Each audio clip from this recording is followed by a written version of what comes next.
Good evening बच्चों। Good evening sir. चलो last class में लोग इलेक्ट्रोलाइसिस का थोड़ा सा नॉलेज देख लिए थे।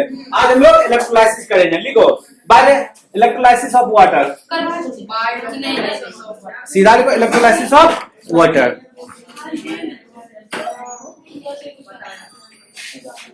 Electrolysis of water. चलो हेडिंग दो, कैसे कैसे हम लोग करेंगे।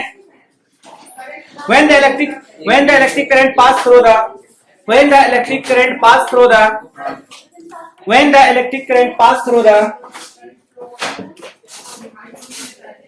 when the electric current pass through the when the electric current pass through the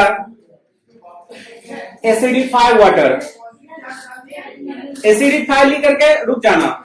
when the electric current pass through the acidified, acidified लिख लिए। अब acidified मतलब देखो समझना आप लोग, acidified मतलब H2SO4 प्लस H2O। तो आप लोग के दिमाग में एक क्वेश्चन उठा होगा, सर एसिड तो बहुत सारा है, एसिड तो बहुत सारा H2SO4 है, एग्री करते हैं सर। HCl है सर, एग्री करते हैं सर। HNO3 है सर, एग्री करते हैं सर। तो आप इसको पिक क्यों किए, इसको क्यों नहीं किए, इसको क्यों नहीं किए? घंटी बजा, नहीं बजा घंटी दिमाग में? अब तो बजा, घंटी बजने के लिए तो बोले बजा घंटी। एसिडिफाई वाटर, समझ में आ रहा है क्या बोल रहे हैं?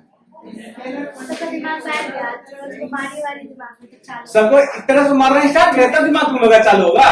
क्या है तुम लोग को, मतलब आज तो पता है कि उससे रिएक्ट करेगा तो वो हाईली स्ट्रांगली ऑक्सीडाइजिंग एजेंट होता है, उससे रिएक्शन नहीं कराता। पानी में डिसॉल्व करेंगे बेटा तो रिएक्शन नहीं होगा, पानी में सबको डिसॉल्व कर जाएगा। हम लोग बोल रहे हैं इलेक्ट्रोलाइसिस जब करेंगे यहाँ पे तो इसमें H2SO4 क्यों पिक करेंगे, HCl क्यों पिक नहीं करेंगे, HNO3 क्यों पिक नहीं करेंगे, हम ये बोल रहे हैं। तो सुन लो, HCl और HNO3 दोनों बेटा वोलेटाइल एसिड है। कौन सा एसिड है? वोलेटाइल। अब वोलेटाइल क्या होता है,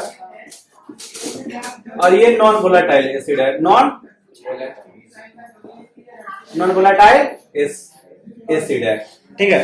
तो वोलेटाइल एसिड, वोलेटाइल क्या होता है, नॉन वोलेटाइल क्या होता है, हम लोग इसको समझते हैं। लड़कियां लोग तो खैर अच्छे तरीके से समझेगी, लड़का लोग तो खैर नहीं समझेगा, लड़कियां लोग अच्छे से समझेगी कि वोलेटाइल क्या होता है। बेटा आप लोग नेल पॉलिश लगाते हो, नेल पॉलिश जब रेड कलर का लगा लिया उसके बाद उस पर हमको दूसरा कलर का चढ़ाना, लाइक पर्पल कलर का, अच्छा व्हाइट कलर का चढ़ाना, तो पुराना का कैसे रिमूव करते हो बेटा? नेल पॉलिश रिमूवर आता है, इसको आप लोग थिनर बोलते हो। तो क्या करते हो, हल्का सा कॉटन में भिराते हो, फिर उसको ढक्कन बंद करके तब फिर साफ करते हो, उड़ जाएगा। तो मतलब हम लोग हिंदी में समझते हैं उड़ जाएगा, बेटा केमिस्ट्री लैंग्वेज इसको बोलते हैं वोलेटाइल नेचर। दैट मींस जो रूम टेम्परेचर पे जो इवेपोरेट कर जाता है उसको हम लोग बोलते हैं वोलेटाइल नेचर। अब तुम लोग भी समझोगे, पेट्रोल देखे हो,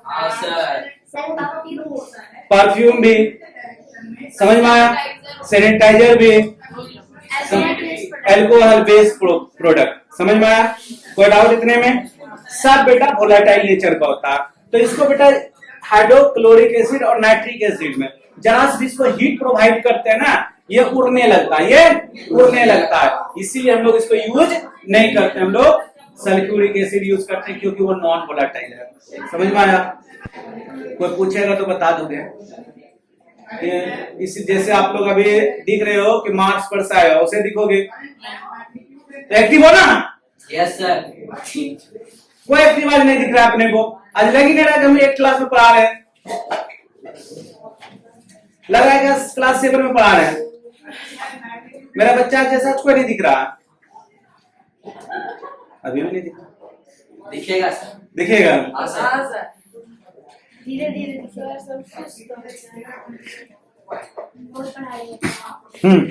क्या लिखा है बेटा?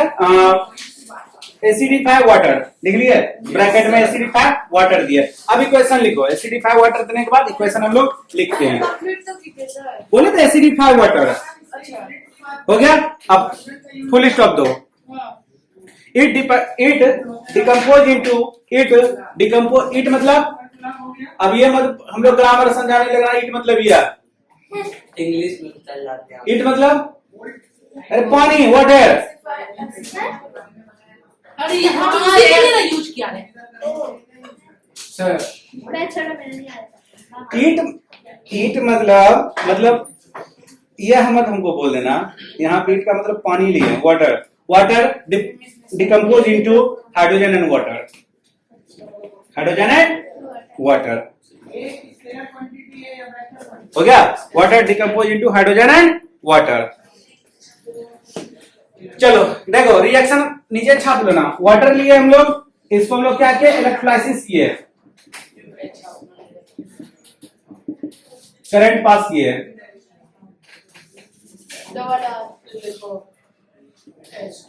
तो H2 प्लस O2 इसको हम लोग बेटा बैलेंस कर लेंगे। क्या कर लेंगे, बैलेंस कर लेंगे। चलो ये उतारो, उसके बाद आगे हम आपको लिखाते हैं।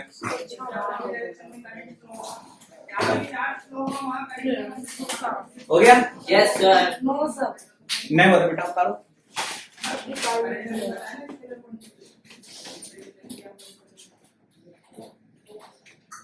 इसके बाद आता है पोटेंशियल एट अ पॉइंट। हाँ, इलेक्ट्रोलाइसिस।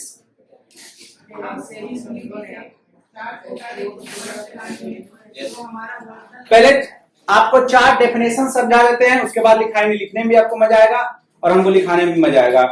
इलेक्ट्रोलाइट क्या होता है? Those substance which can pass through the electricity is called electrolyte. Electrolyte. जैसे एग्जांपल हम लोग देख लेते हैं, सॉल्ट वाटर, एसिडिफाई वाटर, समझ में आया? Yes. ये सब लेते हैं तो आपको इलेक्ट्रिसिटी उससे अच्छा पास होता है। ठीक है? ओके। अब आपका हुआ नॉन इलेक्ट्रोलाइट, जस्ट इसका अपोजिट। दो substance which does not pass through the electricity is known as non electrolyte। समझ में आया? एग्जांपल, शुगर सॉल्यूशन, चीनी पानी घोल दो, उसमें इलेक्ट्रिसिटी पास करो, पास नहीं होगा। समझ में आया? अल्कोहल सॉल्यूशन क्या है? अल्कोहल में पास नहीं होता है। समझ में आया? सॉल्ट। डिस्टिल वाटर, एक काम करना, पानी में सॉल्ट दे देना, हम इलेक्ट्रिसिटी देंगे, छूना तो बहुत मजा आएगा भाई, हाईली कंडक्टर हो जाता है। ठीक है, सुन लो फिर से।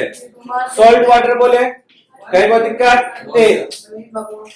शुगर वाटर बोले, अल्कोहल वाटर बोले, ठीक है, डिस्टिल वाटर बोले, समझ में? यूरिया बोले, केरोसिन बोले, पेट्रोल बोले, डीजल बोले और बेंजीन बोले, ये सब आपका नॉन इलेक्ट्रोलाइट हो गया। एग्जाम्पल में लिखा देंगे सब। ठीक है, अब 2 तरह का इलेक्ट्रोलाइट होता है। कितने तरह का? 2 तरह का इलेक्ट्रोलाइट होता है, एक स्ट्रॉन्ग इलेक्ट्रोलाइट और एक वीक इलेक्ट्रोलाइट।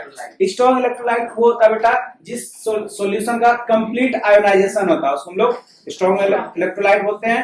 और वीक इलेक्ट्रोलाइट जिसका डिसोसिएशन, 2 चीज होता है, एक आयोनाइजेशन होता है और एक डिसोसिएशन होता है।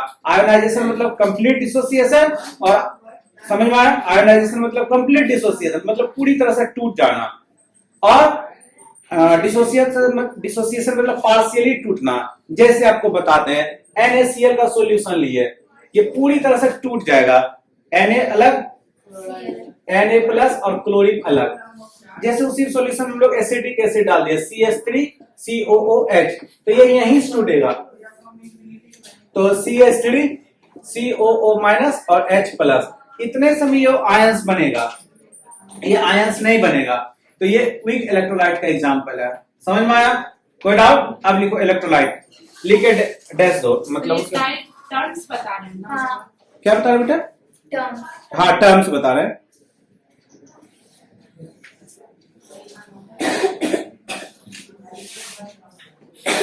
Electrolyte, electrolyte are those substance which is passed through the electrolyte are those substance which can pass through the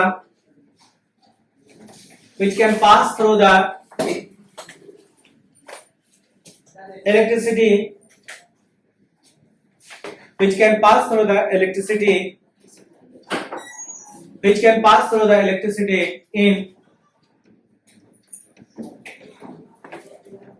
sir through the के बाद क्या होगा?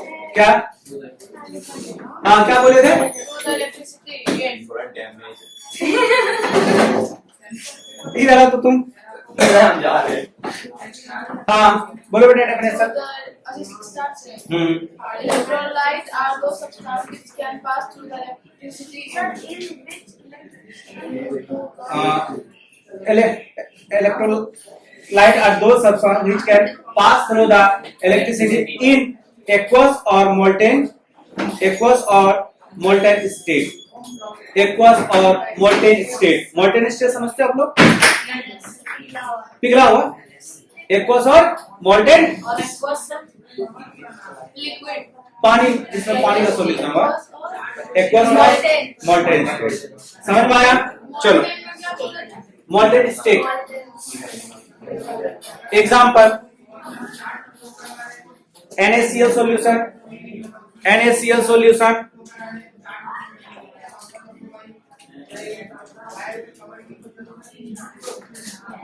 hydrochloric solution hydrochloric acid solution sulfuric acid solution nitric acid solution lead bromide solution हो गया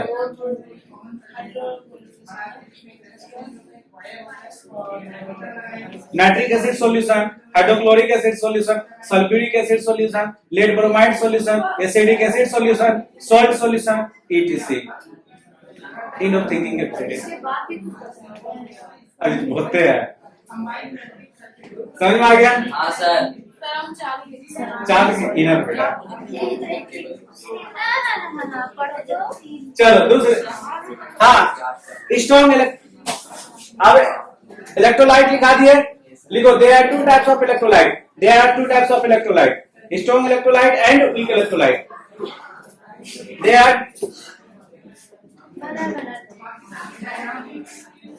there are two types of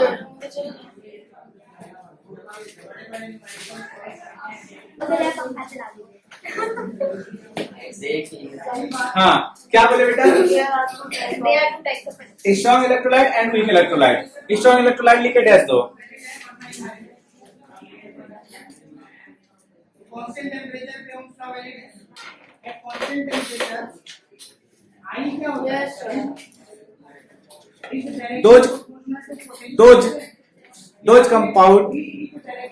those compound जैसे वर्जीनियर को आप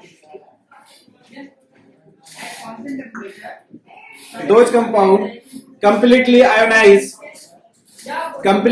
IONIZED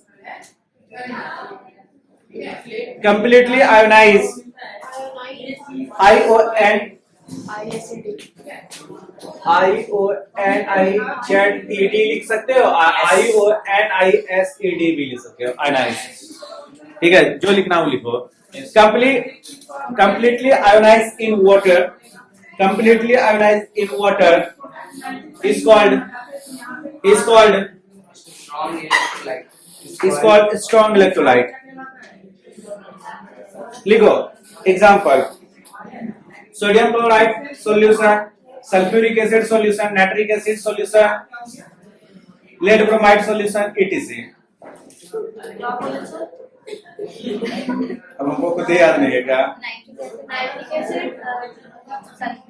hydrochloric acid solution nitric acid solution sodium chloride solution sulfuric acid solution lead bromide solution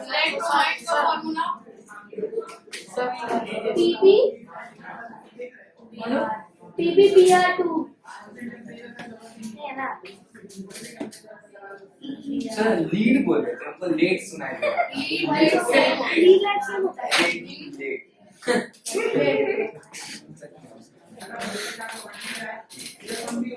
सिर्फ note लगा देना क्या लगा देना नोट लगा देना एग्जांपल हमसे लिखवा लेना कैसे लिखोगे क्या लिखा है लिखोगे those compound which is not completely ionized in water is called weak electrolyte example में अरे पहले लिख लो तब एग्जांपल लिखाएंगे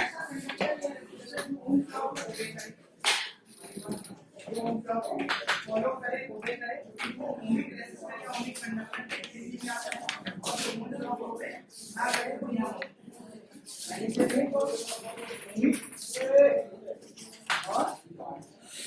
हो गया? अब लिखो। कंडक्टर बोल लो या इतना स्लो स्लो लिख तो भाई। सही example. Example, acidic acid solution, मतलब जितना भी क्विक एसिड होता है ना उसका solution, acidic acid solution. Formic acid solution, formic acid वही जो चीटी के सर एसिडिक एंड, हाँ चीटी के एंड में स्ट्रिंग में जो रहता है। Yes sir. फॉर्मूला क्या होता है? फॉर्मिक एसिड का फॉर्मूला क्या होता है? HCOOH। केमिस्ट्री अच्छा जानती लेकिन तुम पढ़ भी नहीं करती है। इतना पढ़ा दी तुमको सब चीज याद रहता है, लेकिन ये टाइम पे ना वो ये है, तुम क्या बोलते हो टाइम, सर पता नहीं एग्जाम में क्या देते नंबर टाइम पे भूल जाती है इसको सब चीज कॉन्सेप्ट रख। बोलते नहीं है सर, नंबर बहुत खाती, 5 नंबर बता ना, एक में राइट साइड में 2 नंबर बताती है, मैंने 2 नंबर दे दिए। पापा बहुत बोले थे कि प्रिंसिपल को भी बोले हैं, सब बहुत बोलते हैं कुछ तुम्हारे से। हाँ अब क्या बताएं?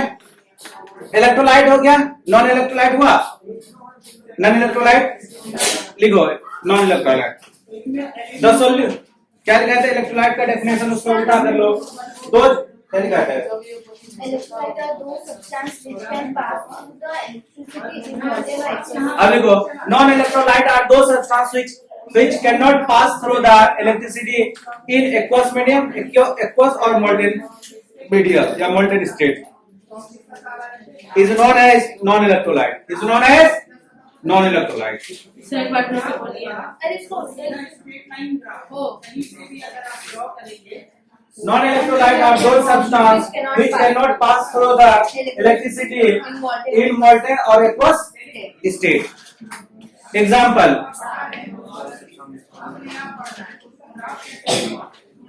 example,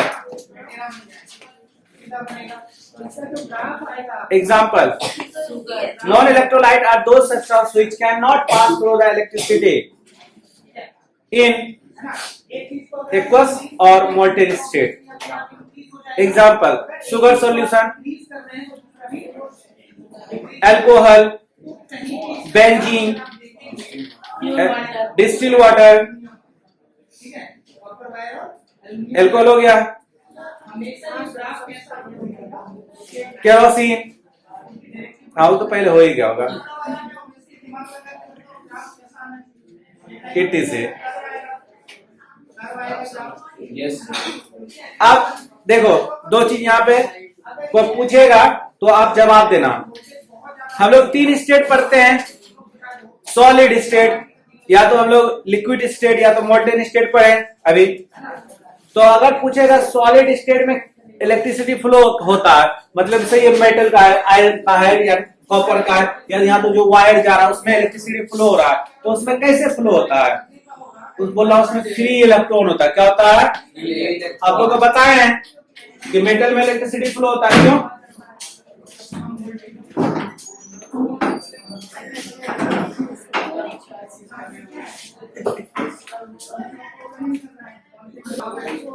हाँ, तो अगर कोई कहेगा सॉलिड स्टेट में कोई सब्सटेंस लाइक मेटल, उसमें इलेक्ट्रिसिटी फ्लो कर रहा है, क्यों?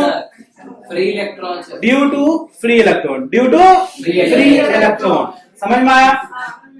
अभी पानी में जाते हैं, सॉल्ट सॉल्यूशन घोल दिए, उसमें इलेक्ट्रिसिटी फ्लो कर रहा है, क्यों? Due to free ions, due to free ion. समझ में आया? हम क्या डिफरेंस दोनों बताएं?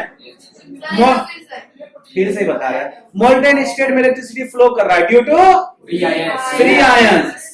एक्वस स्टेट या अच्छी तरह है ना, एक्वस स्टेट या मोल्टेन स्टेट में पूछेगा इलेक्ट्रिसिटी फ्लो कर रहा है, why? Free ion, due to presence of free ion. Free ion, due to presence of free ion. पानी में इलेक्ट्रिसिटी फ्लो कर रहा है, क्यों? Due to free ion. Sir उसमें फ्री आयंस होगा, इसीलिए। सिंपल सी बात है, समझ में आया? Yes sir. बेटा डिस्टिल वाटर में इलेक्ट्रिसिटी फ्लो नहीं करता, लेकिन टैप वाटर में इलेक्ट्रिसिटी फ्लो करता है। पता है क्यों? उसमें बहुत डिस्टिल वाटर में कुछ भी इम्प्यूरिटीज वगैरह नहीं होता, लेकिन हम लोग टैप वाटर पीते हैं, बहुत सारा मिनरल्स वगैरह रहता है, इसीलिए उसमें इलेक्ट्रिसिटी पास हो जाता है।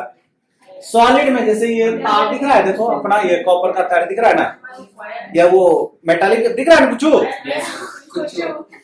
अरे नहीं दिख रहा है, वो टीन का हाँ है। सर, हाँ हाँ सर, हाँ। बहुत कुछ दिख रहा है। इसमें इलेक्ट्रिसिटी पास क्यों होता है? फ्री इलेक्ट्रॉन, फ्री आयंस, क्यों? Due to free electron. Due to Free electrons। आपको पता है बेटा, मेटल में वैलेंस इलेक्ट्रॉन्स का 1 2 3 होता है, दैट मींस फ्री इलेक्ट्रॉन होता है। समझ में आया? इसीलिए उसमें इलेक्ट्रिसिटी फ्लो होता है। समझ में आया सबको? हाँ, पीछे last, that is back bencher. हाँ सर, मेटल में इलेक्ट्रिसिटी फ्लो होता है, क्यों? Due to free electrons, due to free electrons. अब कोई भी एक्वस मीडियम में इलेक्ट्रिसिटी फ्लो होता है ड्यू टू फ्री आयंस। समझ में आया? यस सर, कभी भूलोगे? नो सर, बेटा भूलना बाद में, मार का नाम से पहले। यस सर, समझ में आ गया? हाँ सर। चलो आगे, इलेक्ट्रो हो गया था, electrolyte, non electrolyte, week electrolyte, strong electrolyte. अब देखो इलेक्ट्रोड, इलेक्ट्रोड पता है जब हम लोग इलेक्ट्रोलाइसिस करवाए थे,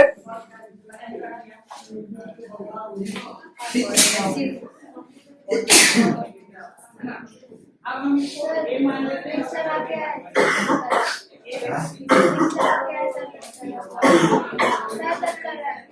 हाँ तो और जैकेट पहन लो, टोपी भी पहन लो। अब यहाँ पे क्या है? हाँ क्या बोल रहे बेटा, क्या बोल रहे बेटा? इलेक्ट्रोड लिखो, इलेक्ट्रोड क्या होता है पहले समझो, इलेक्ट्रोड क्या होता है समझे आप लोग? जब हम लोग इलेक्ट्रोलाइसिस करते थे तो 2 रॉड इस तरह से टेस्ट ट्यूब में दिए थे, वो इलेक्ट्रोड होता है। ये किस चीज का हम लोग जनरली लेते हैं? ग्रेफाइट का। इसका लेते हैं ग्रेफाइट। लेड तो बहुत कुछ ले सकते हैं, गोल्ड का ले सकते हैं, सिल्वर का ले सकते हैं, कॉपर का ले सकते हैं, आयरन का ले सकते हैं, लेकिन हम लोग वही इलेक्ट्रोड प्रीफर करते हैं जो केमिकली इनर्ट होता है, केमिकली इनर्ट होता है। आयरन में बेटा अगर इलेक्ट्रोड लेंगे तो वो क्या हो जाएगा? एसिड से रिएक्शन कर जाएगा ना, हाँ सर, रस्टिंग हो जाएगा, हाँ सर। इसलिए उस पे हम नहीं लेंगे। सर तो कॉपर का लीजिए, कॉपर भी रिएक्शन कर जाता है एसिड से। सर गोल्ड का ले लीजिए, या तो प्लेटिनम का ले लीजिए। बात सही है सर, गोल्ड का ले लेते हैं या फिर सर घर जाएंगे। मंगवाया गया ना, इतनी सा प्लेटिनम वायर, बाल जितना पतला होगा इतने छोटा सा होगा, 80 90 100 रुपया लिया होगा, 100 रुपया। समझ में आया ना? तो बेटा हाँ ऑफकोर्स ये ग्रेफाइट का नहीं देंगे, गोल्ड का देंगे। बेटा लेते हैं ना गोल्ड? नहीं सर, उतना पैसा नहीं, किडनी फेल हो जाएगा। सर घर जाएंगे। समझ में आ गया ना? तो हम लोग किसका प्रिफर करते हैं? किसका प्रेफर करते हैं? समझ में आया? बेटा आप लोग गोल्ड का कर सकते हो, लेकिन कंडीशन ये है कि बेटा हम लोग का पप्पा का नाम होना चाहिए अंबानी। क्या होना चाहिए? अंबानी। ठीक है, समझ में आ गया? तो हम लोग ग्रेफाइट क्यों? क्या अपने अंबानी बन जाएंगे? या तो सर ठीक है, अरे जब बनोगे तब यही पढ़ोगे, जब बनोगे तो ये पढ़ोगे, नहीं है ना? बेटा तो बोलेगा ना। चलो लिखो electrode,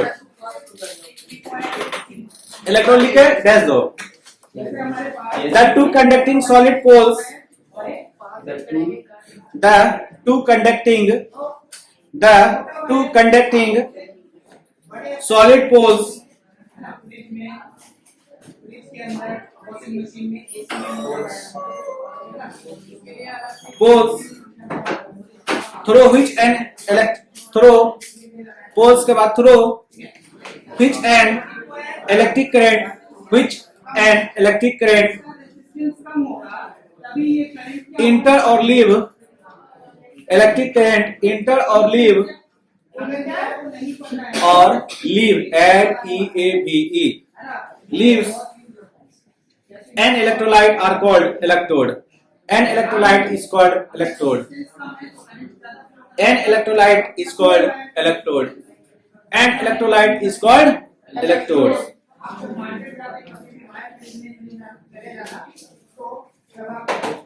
They are full stop देखे. They are commonly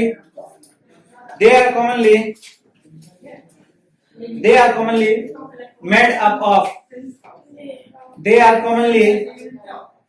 of बताओ Graphite.